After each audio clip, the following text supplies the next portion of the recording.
Një tjetër histori tronditëse dhe dramatike është treguar këtë të hënë në spektaklin Ferma Web 2.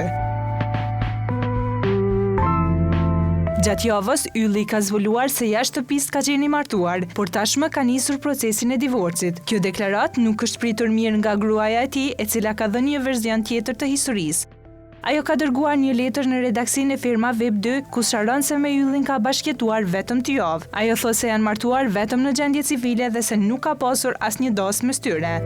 Sipas saj, arsyeja e vërtetë pse Ylli ka kërkuar divorc është fakti se atij i pëlqejnë burrat dhe për këtë pretendon se ka prova të shumta. Nga ana tjetër, Ylli ka cilësuar këto akuza si sulme të ulta. Ai ka rrëfyer një tjetër version të historisë ku sipas tij shkaku i vërtetë i ndarjes kanë qenë prindërit e nusës.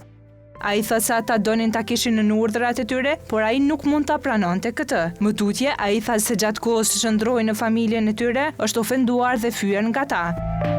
Në vijim të mesazhit, gruaja thotë: "Unë jam personi që Ylli po përmend vazhdimisht. Ylli është mashtrues. Unë jam ishe e fejuara e tij. Ende kemi kuror. Ende nuk kemi divorc." Ylli ka deklaruar se nuk e beson këtë mesazh. Moderatorja e këtij edicioni Luana Vjoca tha se nuk ka të drejtë ta publikojë foton e autores së mesazhit, por u shpreh se është 100% e konfirmuar që ajo është personi në fjalë. Ylli u përgjigj se atë person nuk e ka përmendur asnjëherë. Ai tha: "Kam qenë i fejuar, por jo i martuar. Megjithatë, kam qenë i martuar me kuror. Bashkëjetesa jonë ka zgjatur vetëm 3 javë, e quaj veten të divorcuar, megjithse jemi ende në proces. Ka qenë kusht nga familja e saj që të mos e përmend kurrë. Babai i saj ma ka thënë vetë mos e përmend."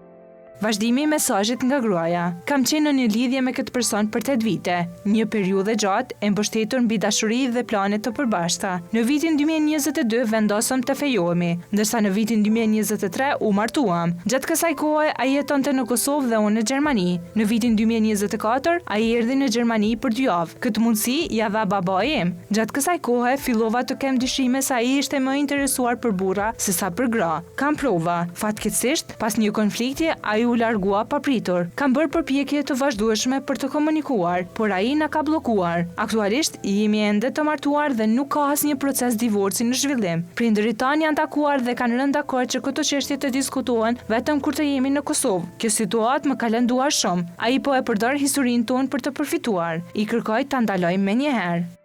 Ylli është shprehur se nuk ndihet as pak i prekur nga kjo letër. Sa i përket akuzave për pëlqime ndaj burrave, ai ka quajtur të shpikura nga ajo dhe familja e saj. Sipas tij, nëse do të kishte pëlqime të tilla, do të ishte ndarë shumë më herët prej saj.